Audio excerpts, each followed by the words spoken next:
Welcome to the Rodcast with Rod Turner, the show all about real estate.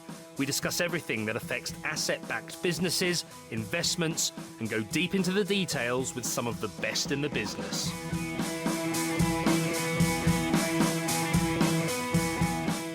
Hello everyone and welcome to another episode of the Rodcast. Today I've got an extra special guest, the current CEO and founder of a data-driven supported living provider who's also got a varied background in real estate, everything from kind of coming up with technological apps, data-driven algorithms, and obviously investment and development. So welcome, Toby Wild. How are you? I'm good, thanks. Thanks for having me. It's the best branded podcast I've ever been on. I have to say, I absolutely love the Rodcast. I should point out I'm not the CEO. I actually hired a CEO. I'm the founder, but I have a CEO to run the business. Apologies. I'm too dyslexic to be a CEO. So, Toby, give us a bit of background for those listeners that maybe haven't heard you speak about what you do before. How did you come to found Aparo?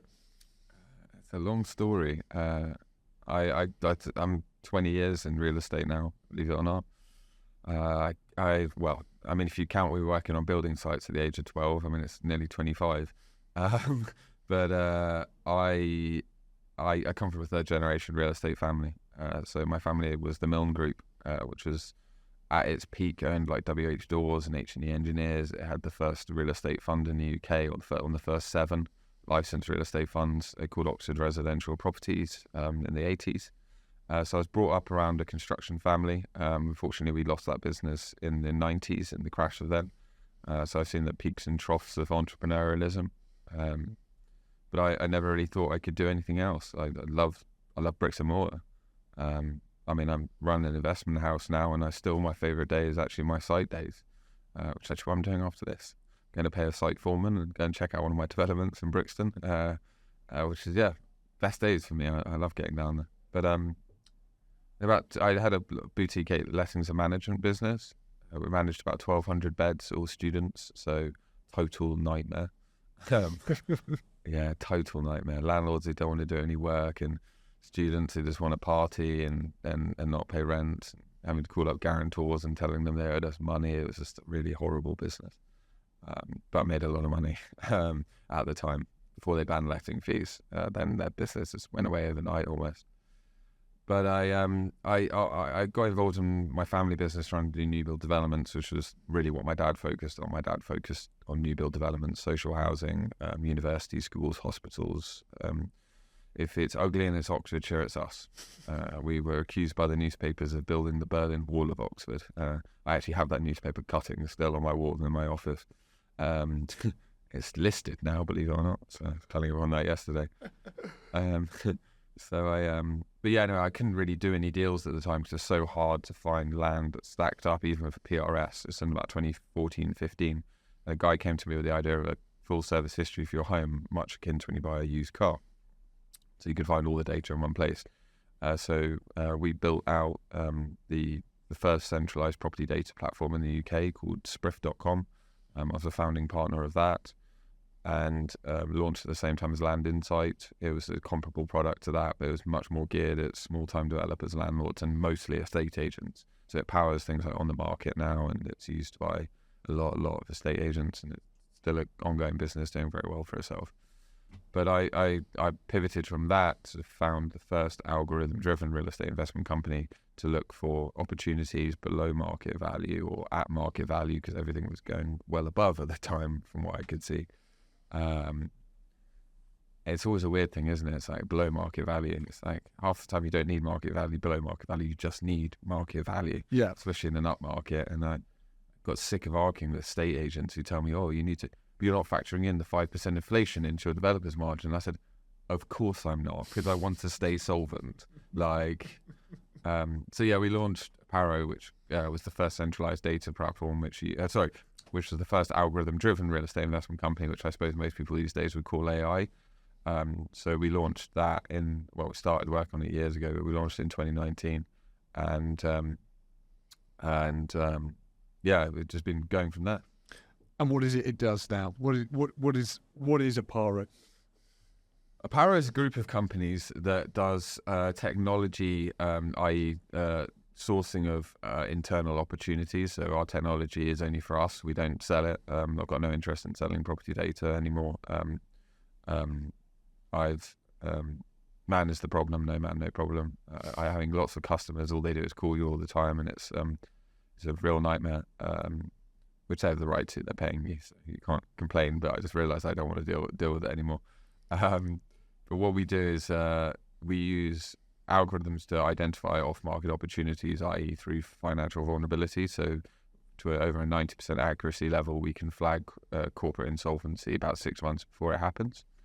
Then in addition to that, we've built out our own internal platform for managing of construction projects, development projects, building like a product catalog of everything that goes into the builds, and then also asset management platform to do with managing the properties, keeping a log of what they are, reporting of maintenance issues, integration of multiple IoT sensors to sort of tailor our product towards what supported housing providers need, because there's not one product out there. So explain to the listeners, what do you define as supported living? I mean, it's a tough one. I don't think it's my definition. I don't think I'm clever enough to come up with that. But I mean, there's supported housing in terms of there's regulated specialised supported housing, which is regulated by the RSH, Regulator of Social Housing, which is defined as for people who otherwise could not care or live on their own. Mm-hmm. So it's some way of a step between a care home and a social housing. So it's people who need someone on site all of the time and need someone to support them to get their best life. So that could be people facing health issues. That could be people, reaching retirement age or having retired who are having financial difficulties. Or that could be SEN, special education needs, who need support. Because the reason I'm in this business, I have a non-verbal autistic sister who went to a Steiner school called Ruskin Mill, which my dad founded was one of the founding trustees after he lost his business. And she was verbal by the time she left Ruskin, which really goes to show that early intervention with SENs is the best policy. Upon leaving Ruskin, she could have led a semi-independent life and been quite happy.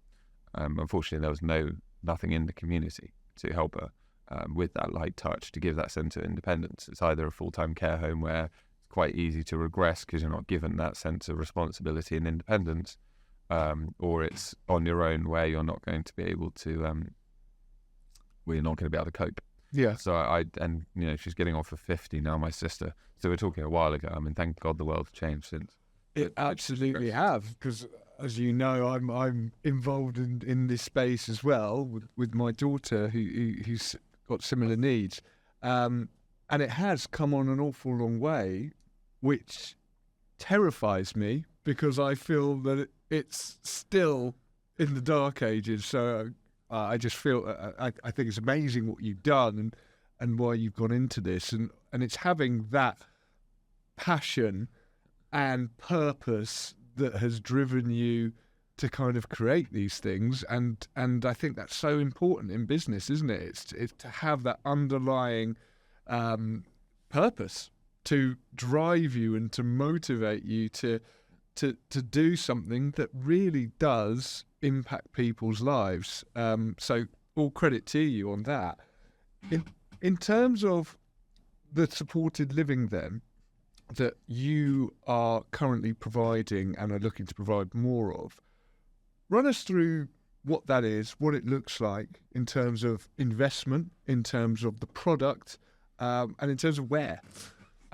Just to finalise, supported housing, it's not specialised supported housing, typically tends to be for low needs, so it's light touch, and it's for people who have a support worker who's floating support. They have 24-hour security, they have help with their bills and everything else. So it's for people who are either need less support or are early in their stage towards moving on further up through the support levels, as it were. So the bulk of my portfolio is actually in that. My bulk of my portfolio is for people with, just because the providers I work with, it is mostly classified as supported, which is unregulated theoretically by the regulator of social housing, because the rent levels are to the councils are a lot higher, etc.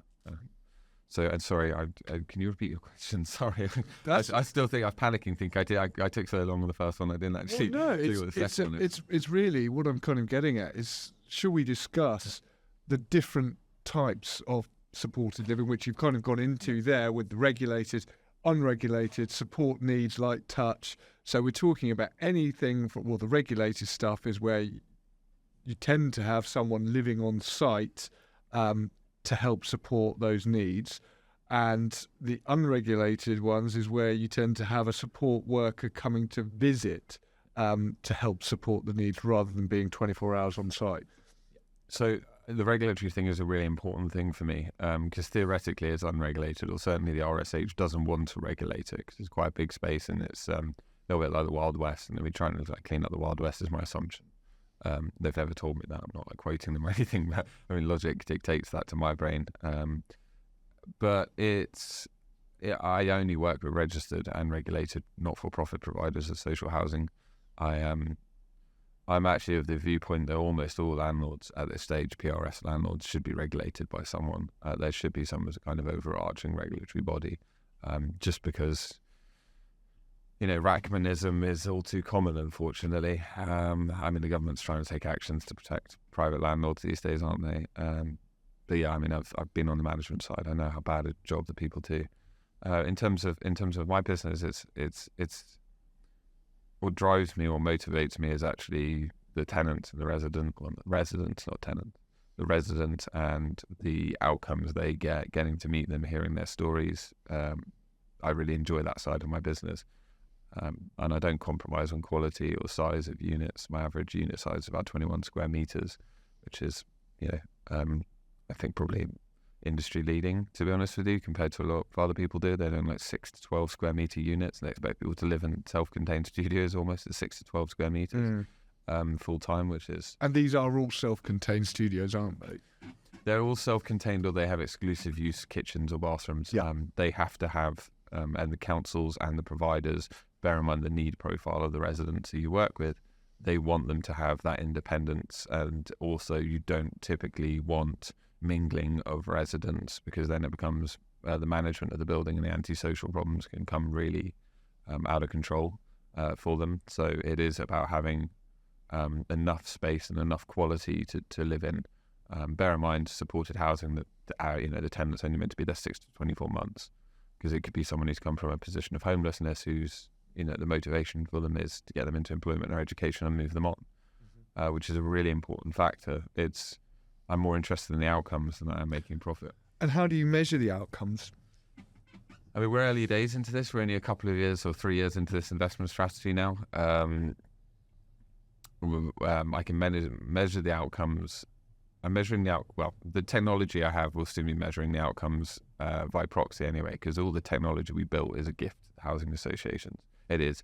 We've listened to you about what your struggles are with technology, and we've realised that we can build a better mousetrap, so we'll build you a better mousetrap. Even down to the point now where we're building a system where effectively you get universal credits, or they can apply they can apply like a credit or like token system to residents on a weekly basis, and then the tenants can earn more credits by doing community-based things, right? Whether that be volunteering, whether that be just mowing the lawn or tidying up or sweeping up, or even just being a listener to other people in the house, right, who are having mental health needs.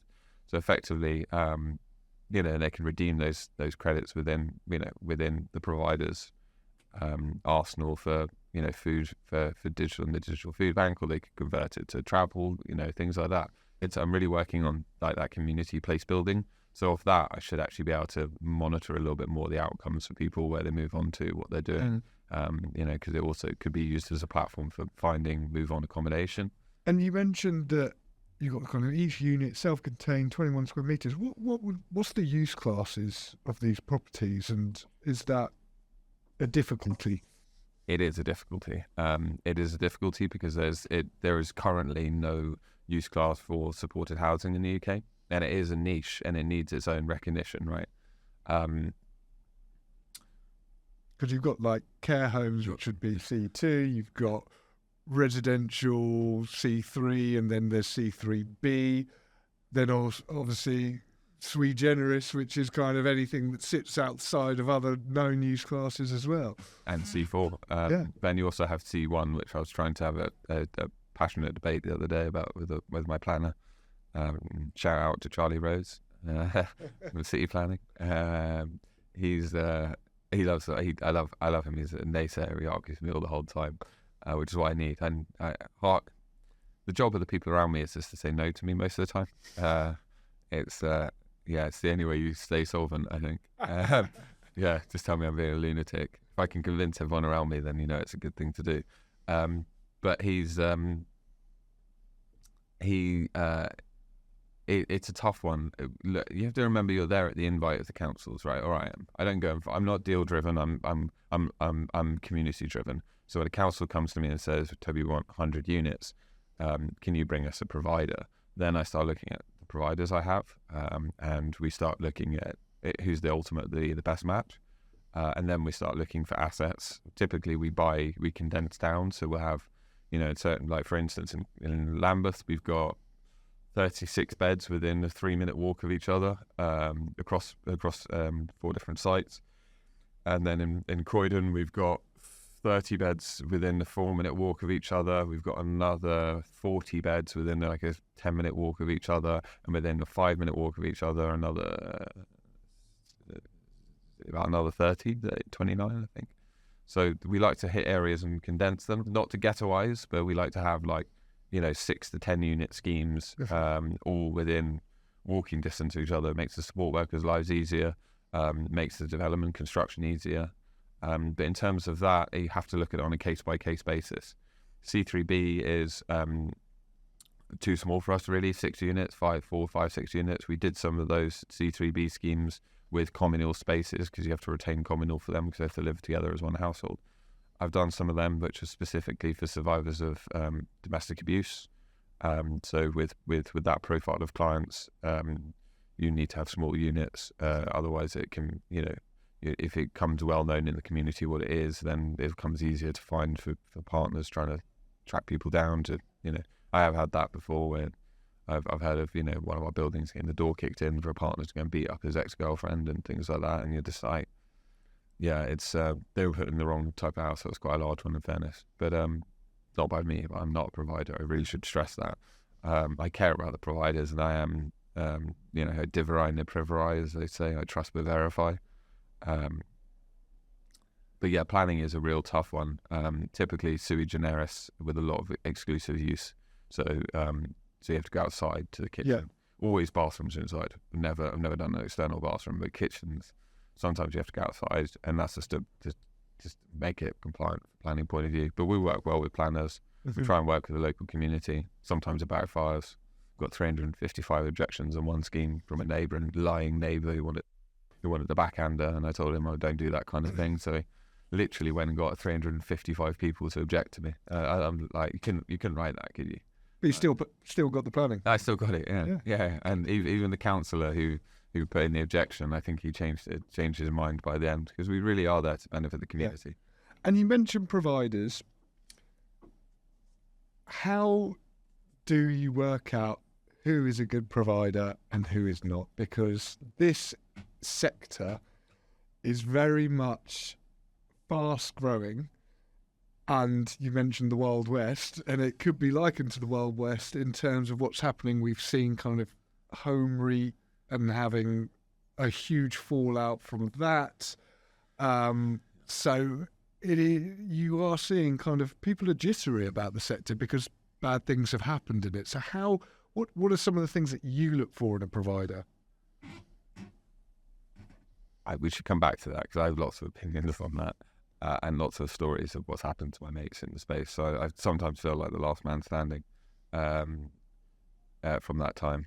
It's how do I providers? My dad brought me up to have a view of honourable brutality, He said, if people think you're honourable but brutal, then you're doing well in business.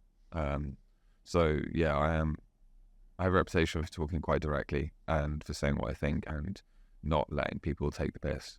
And in terms of that transfers to my contracts as well. I have very good lawyers. I do a 16-stage due diligence on every provider I work with. That includes visiting the properties, talking to their existing residents.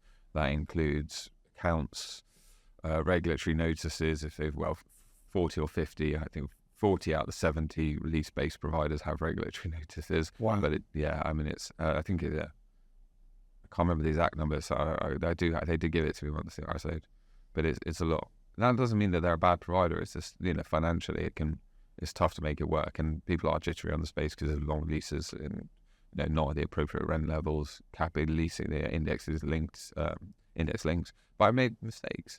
My first provider, who I went heavy with, invested like best part of 30 mil with them, did 100 units with them, I guess, 115 units, something like that, and I went round to the properties to do my usual inspections with the support worker. Never go to the properties. Once you hand them over, that's it. You're not a landlord anymore. You don't have the right to attend them. You're dealing with vulnerable people. You need to always be accompanied. You can't just turn up there as you want, obviously. But I turned up with a support worker, and I'm chatting to them, and even in front of the support worker, who's verifying what they're saying to me, there's like, the provider's gone down to one support worker for 45 residents. Like the maximum is meant to be one support worker per 20. And even that, there should be floating additional to cover any holidays, sick leave, anything like that. And I'm finding maintenance hasn't been done in the building. I'm finding in the building I've got people running extension leads from the communal areas into their bedrooms to nick electric because it's the providers basically buying wholesale prices and putting a 150% markup and selling it to the residents, and no one can afford electric. I'm getting paid my rents.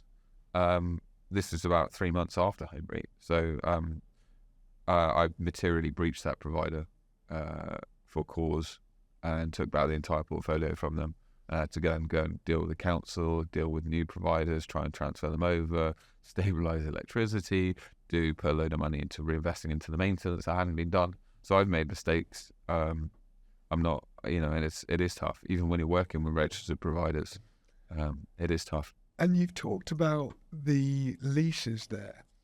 Run us through the different types of leases that there are in the industry, and kind of what some of the important factors in leases are that people should be aware of. So you have, I did talk yesterday. I walked away from it in the end, realising I'd almost missold the industry because I sound like a naysayer and a doomsayer, and it's not. I actually want more people in it.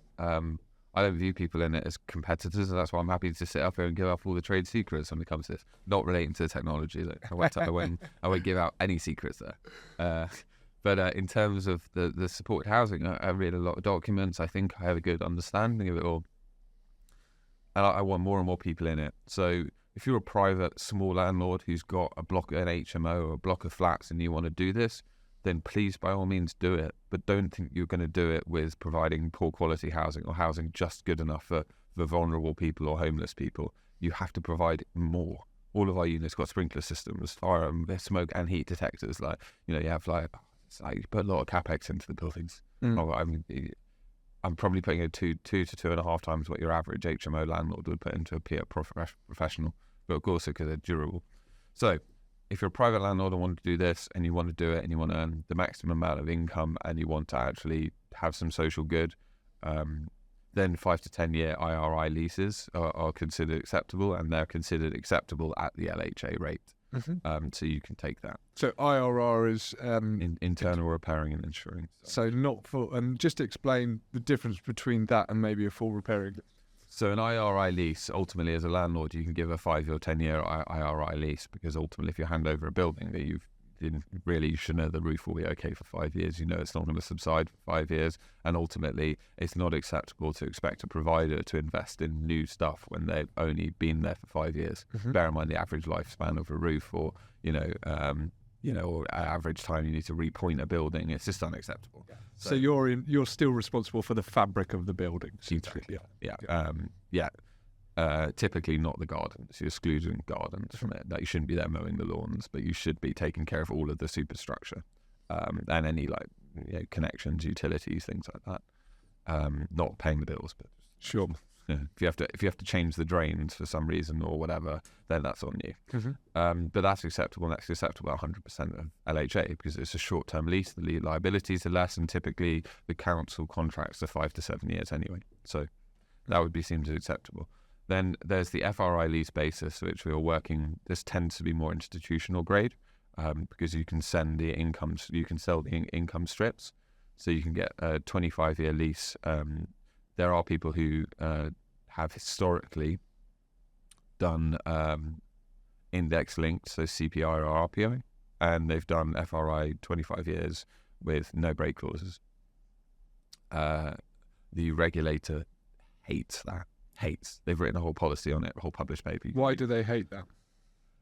Because ultimately you're dropping all the liabilities of the building on them. You're pegging it to something which actually is not representative of the income levels, because housing benefits track the local housing allowance, which is an annual April thing, which is meant to be CPI plus 1 or pegged to the 30th percentile. I mean, it's not. So Croydon last year was the second percentile, my portfolio. Wow. Second percentile of what the rent level should be. And they re-pegged it. So, yeah, went from the second to the fifth. So they according to my data, and I can guarantee my data is more accurate than any of that. So what you're saying is the regulator doesn't like index linked to CPI or RPI, but they will link to LHA. That's seen as acceptable because they're not putting a financial burden. Because if you've got CPI and RPI, and like has happened over the last few years, that went up ridiculously every year due to inflation and geopolitical events, you've got providers who are suddenly paying 5% plus 1, so call it, let's say 6% a year, or even 5% a year. The rent's going up every year for 4 years. It happened, and no rents went up. So suddenly you're paying out 20% more than you're receiving, or that's very general math. It's not correct either, but anyway, they're paying a lot more than they're receiving. And the point is, it puts them in a position of financial vulnerability. And if your core rent is not covering what you got to pay the landlord, i.e. the LHA without the enhanced housing benefit, which covers maintenance management, not pastoral care, intensive housing management, etc., then effectively, who's suffering? Yeah, well, it all goes back to the end user, doesn't exactly. it? Yeah. Exactly. So FRI leases, you can index link them to the local housing allowance, or certainly that's how I do it. You have to have Armageddon clauses in it, which means the provider has the right to drop hands and walk away in the collapse of the welfare state. Some of the really good operators in the space, the likes of Triple Point, have put even more complicated stuff in there that really gives people an out. In terms of, there's a mutual agreement that if there's no longer needed by the community, then they'll repurpose the building to something else, which is important. Which makes sense. Yeah. Exactly. Yeah. Actually, I think that proves the covenant, and that's why I don't think many people I don't think anyone has a bad word to say about that lot. But yeah, for me, I work on 85% of the local housing allowance, and I work on LHA indexed. I work on 25-year leases. And why 85%? So everyone's heard of the benefits trap, right? Benefits trap, or benefit prisoner, benefit to prisoner. Yeah. Okay. So effectively, people are unable to get a job, right? Because their benefits level at the level you can't get a job anymore. So especially with young people who've left the care system, 18-year-old care leavers, or people who come from homelessness, they're in a unit where the rent is, let's say in London, in, let's say Croydon is $876 a week for the core LHA, but then you've got support on top of that at XYZ, right? That support has to be covered, and if you get a job, you're no longer entitled to benefits. But the provider can't turn that off without losing money, which again can't be seen from a regulatory point of view, and can't be seen from an economic point of view for you, your covenant strength, or the provider. So they're not motivated now to go and get a job because they're worried about then losing that income that's paying for all these services that they need. So a county council once told me if one of their care leavers gone and got a job in Claire's Accessories for 200 quid a week, part-time, important part of the development cycle for any young person, regardless of being a care leaver or not, part-time work is good for the soul, right? they're getting 200 quid a week. They'll be paying out £180 of that to cover their own support, subsidising it. So by doing the 85%, you're actually making it more sustainable for the long term for if they do go back into work, and essentially it allows them that breathing space or wiggle room really to then go, okay, well now actually my net result from loss of benefits, but because it's still a percentage under what it would be, I can still afford it essentially. Essentially, yeah. I put it on the providers. I expect them, upon the needs of the resident, to switch off support, or to light touch it and to cover. Well, because that's the goal, right? Exactly. It's the goal to get people out of support and living more independent lives. If I'm subsidising 15% of the rent, if you're just the 15% of management, if you look private, a PRS landlord or an HMO landlord, that 10% covers maintenance, voids, management, everything else, and 15% is pretty generous. But also, it so effectively means you can switch between a unit. So I just provide social housing as far as I see it, yeah, or for the community. But whether the provider chooses to use that as supported or specialised supported or affordable housing, they can switch on and off between all of them and not lose money. It also means that typically I take 60%. I collect about 60 pence in the pound of what I could as a PRS landlord, because my unit sizes, quality, locations, they're good assets. I'm proud of them. But effectively, that also means that it's 60 pence in the pound is definitely affordable housing. Yeah, 80% of market rent is theoretically the definition of it, which is a bit more complicated than that. But I'm at 60%, so effectively, and I don't hold them to any type of housing. So fantastic. We're just going to take a quick break while we hear from the sponsor.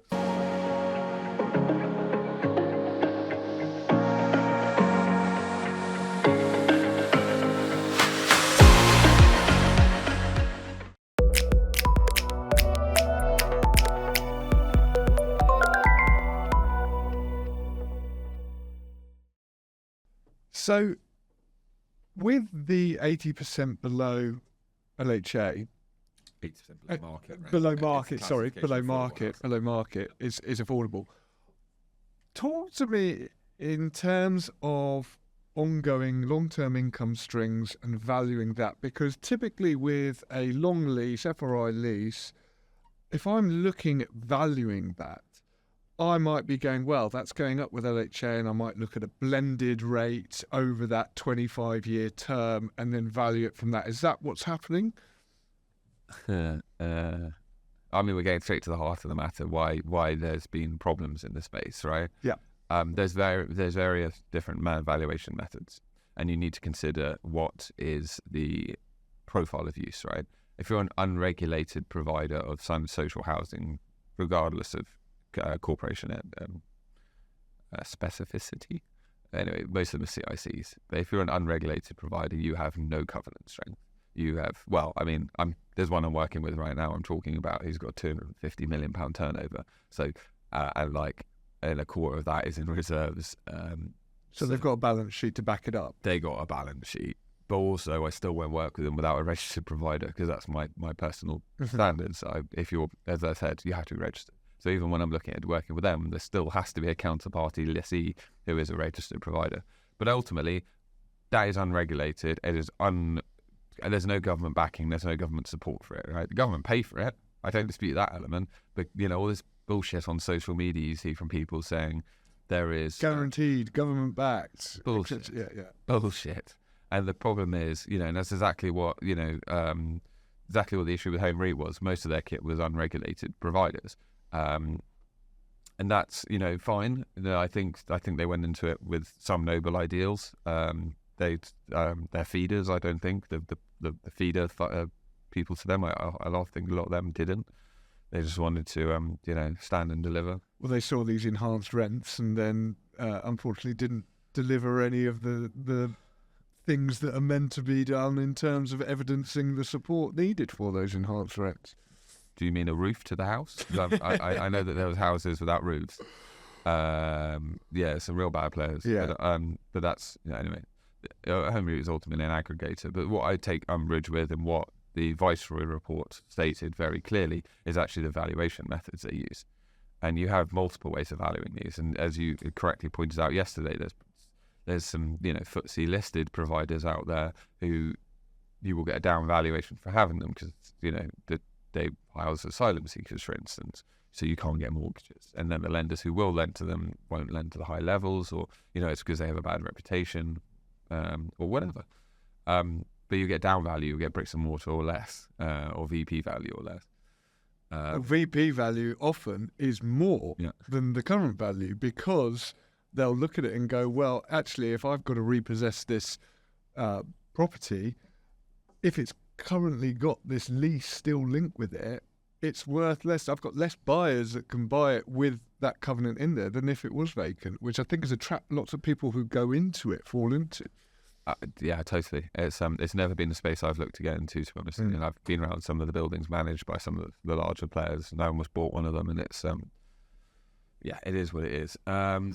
So you get down value there. You have the way I view I work with registered not-for-profit providers, which means that the government income is supported, but it's not backed. You can't go to anybody and say, I want this, and you can't, in the event of an insolvency of a housing association, demand that it's transferred to another provider. So it's not like the old school kind of compass contracts where if the provider goes pop, the government has to appoint a new provider for that space. So this is also a bit of a misconception. Okay. They don't have to do anything. It's they're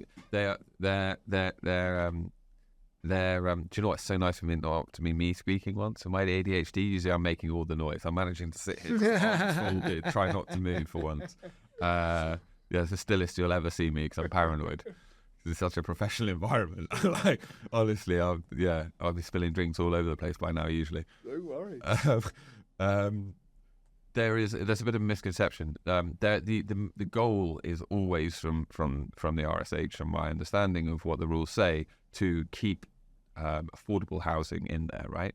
But if you're charging 100% or 100% plus of LHA, are you affordable housing? No, you're not.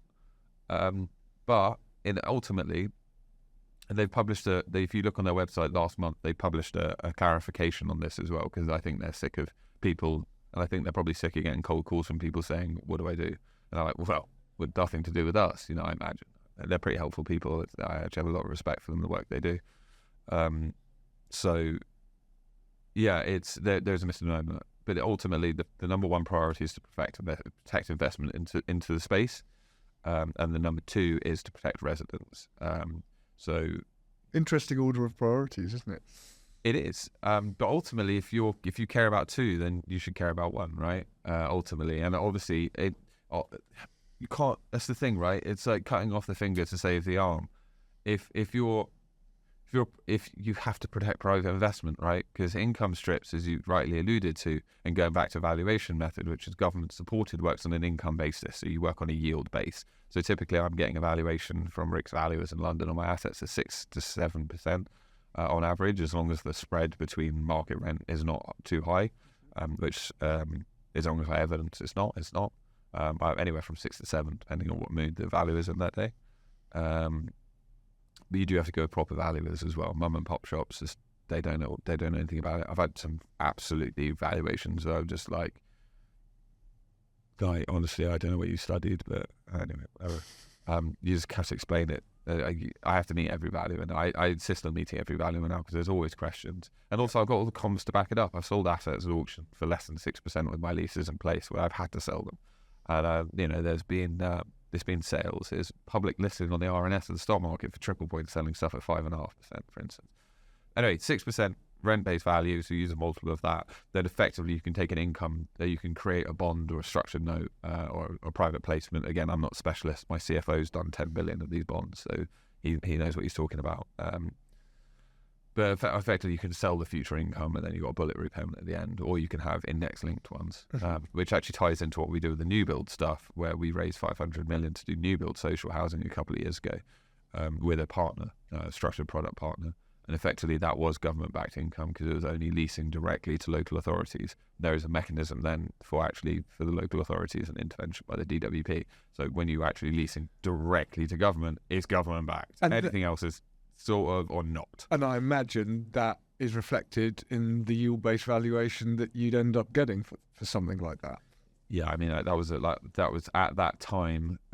Gilts are trading at about 3%. That product was placing at 4. Yeah. But then that included the pricing included the margin, and that included the pricing for hedge product. So that was again because they have to be LHA. You have to index linked to LHA. But I mean that's a really good business, and I respect the people still involved in that. But it's very tough. So you were alluding there on the valuation front of some of the problems that happened with kind of the likes of Home REIT was their valuation model. What was it then? They were looking at these enhanced rents and valuing based on those? They were basically saying we've leased it to an unregulated CIC with no balance sheet, or the balance sheet is the turnover of what we're giving them, basically. Yeah. We're then saying the rent today is 100,000 a year. The rent in 25 years is 250,000. So if we blend that out, it's like 190,000 a year or whatever it was. And we're going to value based on that today. 6% of that today, which works if you're doing it for the government. I think there's... Or if you've got a blue chip covenant and things like that, yeah. Exactly, yeah. I mean, you can justify it then if you've got Apple or Facebook in, because they'll buy you out. Look at Facebook, they just bought someone out of a corporate lease. Yeah. King's Cross are like... Yeah. Hundreds of millions or something ludicrous, wasn't it? Yeah. I just kept the thing empty, so sublet it. Not till we work there. Well, no, I'm joking. I think they're turning around, aren't they? But ultimately, it's not the correct method either for a registered not-for-profit, or even extremes. I'd say it's fraud when it's a non-registered provider. To do it by anyone, not specifically anyone, but well, you're doing it to then raise more investment, aren't you? So it's under false pretenses. But anyway, so moving on, then you've run us through those leases. We got IRR, we got FRI, and then there's also kind of, are there still AST type leases in this space? Like what? I don't know.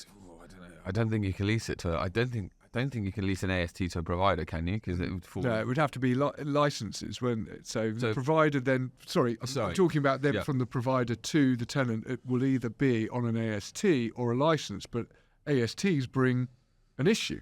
Yeah, I mean, you need to. That 100% needs to be in your contract. One, because lenders will not accept it, and two, because it creates issues. And one, I got, as I mentioned on a talk yesterday, I've got one resident who was snuck in on an AST or put in there accidentally on one, and he, of course, he's the worst tenant living, like of the whole portfolio. Selling drugs to the property, and like crack smoke going under the floorboards and stuff. And we're really struggling to get him out because he's got the rights of tenure. Yeah. These are vulnerable people, right? Or these are people with special needs or who have come from recovery, right? So if you get one rotten apple in the barrel, and again, I'm not a provider, so I'm just talking from how I see it as an asset owner and caring about the quality people receive. If you've got one rotten apple who lives in the property, then it affects the mental health of everyone else in there. And you can have other people in the building who are in recovery from substance abuse. Active substance users aren't taken typically, or they shouldn't be taken in supported housing, because that is a specialty, and that actually needs, for people to have the best outcome, the people who want to change, then it's you need more care, and and that's the worst part as well, because I'm like, I need this guy out, or we need this guy out, the provider needs this guy out, I need him out as a landlord, I was a freeholder. But ultimately, it's got to point out I don't really have a choice, but what can I do with him? Because I don't want to throw him out on the street. That's just gonna, it's a death sentence to someone with an active substance problem. But there's so little space for them, and you have to start looking at the greater good ultimately as well, the other people in the building.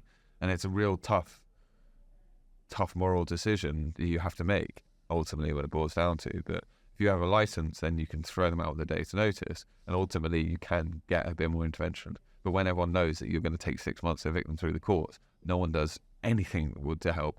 Like, police go around 20 times and don't help, because they can't, they don't have the power to. So it's a real tough one. So for landlords and asset owners, they need to be ensuring that their providers are having licenses with the occupiers and not ASTs, because then that brings a whole level of complications, not just for the provision, but also for the lending and everything like that as well. So yeah, really, 100%. Really key. Fantastic. So what would you say are your biggest challenges in this sector And how are you trying to overcome those? I mean, this is where I could start turning into a therapy session. It's look, it's tough. It's been a tough few years. Everyone, we were. I think the worst part is we launched at the same time Home Read did, right? And that everyone went into it. They started to see a bull rush into it, and we went into it because we were approached by a provider. I wanted to find something good to do with my technology. I've been brought up in an environment where we put purpose above profit. I thought providing better quality PRS stock would be my purpose until I discovered supported housing, and I was invited to the space by a registered provider. So I got really lucky there. Going since then, I had a sale of my entire portfolio last year to an insurance company for their long income fund, and at 5.5% yield. I went away over Christmas. I had that. I was going out with a sort of a very reputable investment bank, not one of the biggest, but one of good reputation. I was going out with them, and then come back January, and all that whole market thing has blown up, and I got an email from both of them cancelling basically, and then suddenly I've got loads of property, and I'm like, oh God, what am I doing? Then you can't refinance them because they won't put them on mortgages. Instead, I feel like last man standing. I think it's only through sheer resilience and honour and loyalty to the residents, given that, and the fact I had to breach a provider as well, which means we didn't do any work for 12 months because you have to prioritise. You can't add more problems especially when you've got like 150, 160 residents who are relying on you to make sure the mortgage is paid, or make sure the bridging is paid, or make sure the investors are not calling in their loans, because there's a human face to this, and you get to know those humans and those people. I say humans like I'm a cyborg, sorry. There's people, and it's it becomes a real problem for you, with all that stuff going on.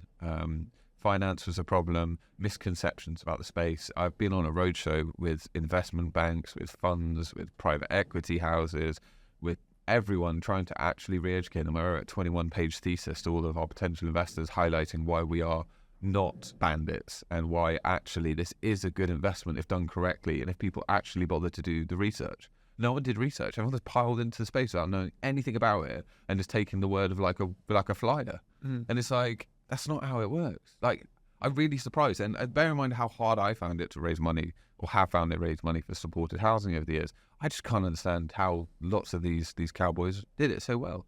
Maybe I'm just a crap salesman, clearly, but maybe I talk too much. I tell people too much, and it makes them nervous because I'm too honest, I guess, about the actual space. But yeah, it's been a struggle. I'm proud to say we got over it, and I'm out. I've got 60 more units in legals right now. I'm out on the acquisition trail again. Great. I just want to improve my reach. That's my big thing. How? Because obviously I know you're based in and around London, sort of within the M25. Is this model possible outside of that, in lower value areas? And what provision is there for people? Wherever there's people, there's a need, I'd say. Yeah. Wherever there's people, there's a need, and that's a need to become more and more acute. I'm not disputing that there's a need, but how can you get provision there? Is it viable? Not for me at an institutional scale. My minimum asset value is typically £1 million. We're 1 to 4 million on average. Even that 4 million is actually 2 buildings, neighbouring buildings. So I have to do a lot of projects, but they're all quite small. But if I was to look at doing the same in Birmingham, for instance, where the LHA is half of what it is in some of the areas I operate, it's just unsustainable to do small schemes. And if you don't do small schemes, then all you're doing is ghettoising these people. So for me as an institution, I need to do it in high value areas. I need to do it in areas where the LHA is sort of 175, 180 quid upwards to make it, because also I put a hell of a lot of capex into the building. As I said, sprinkler systems, fire smoke, LVT. Underneath the LVT, you've got double B grade birch plywood, because I don't want it warping over the 20 years, So I can't do it outside of London. And I take my hat off to anyone that is. But there's a lot of stuff you really have to think about. Every unit individually has to be wired with its own meter so that they can go to pay their own bills if they get into employment and things like this. It's a hell of a lot that goes into each unit. And anyone who wants to do it, I'd advise do it if you can, but don't compromise and don't cut things. So I think somebody who lives there, who has access to tradespeople and can do one scheme at a time or two schemes at a time, I think they can do it. Yeah. I advise them all to. I'd love to see a cottage industry of private landlords who actually just say, wake up and say, do you know what? I want to make a bit of money and I want to help people. Like, don't get me wrong, you don't get rich in this world because it's the margins are this tight. Yeah, unless you do huge volumes. Which is tough. I'm trying to do that, and it's really tough. You get to 50 mil and you drop back down again. And it really needs to be 100 or 250 mil. But to do it right, it's a labour of love. Fantastic. So, last question. Yeah. What is the kindest thing someone has done for you in business? Yeah, you actually warned me about this question. Like, you kept me up all night thinking about it, so I didn't slight anyone or give any bad stories. Because I got so many people that do nice things to me. I am blessed with the mentors I have. Blessed. I've got a lot of my collect mentors. Because I have a lot of challenges. I have a lot of ideas. I'm quite creative. I need someone to tell me no. You're a lunatic. Stop. So I've got the likes like Chris Phillips. He's one of my mentors. I've got the likes of my father-in-law, Rudy Amahayan. I've got Elena Lochner, who's on the board of NHS Trust. I've got my dad, who's my hero. So I've got all these people. Graham Martin, who I'm about to meet now, is ex-managing partner of KPMG, was the administrator for Lehman Brothers. I've got all these people that give me so much time, take me into places I have no rights being. Walked into the boards rooms of, I don't know, most of the investment banks and met either heads of departments or CEOs. Someone like me shouldn't be getting that kind of access. So I'm grateful to all of those people. So people have done me 1,000 kindness. But I would say when I had, when this was all really going wrong last year and I was really, really in trouble, I was really struggling to make payroll. I couldn't pay the office. I was really, really struggling. And I went to one of my investors and I said to them, look, I'm willing to take dilution in order to save this thing. And they said, look, the money's yours, Toby. The money's yours, regardless. But I need you to think before you take it, is this what you want from your life? Do you actually think you can turn this round?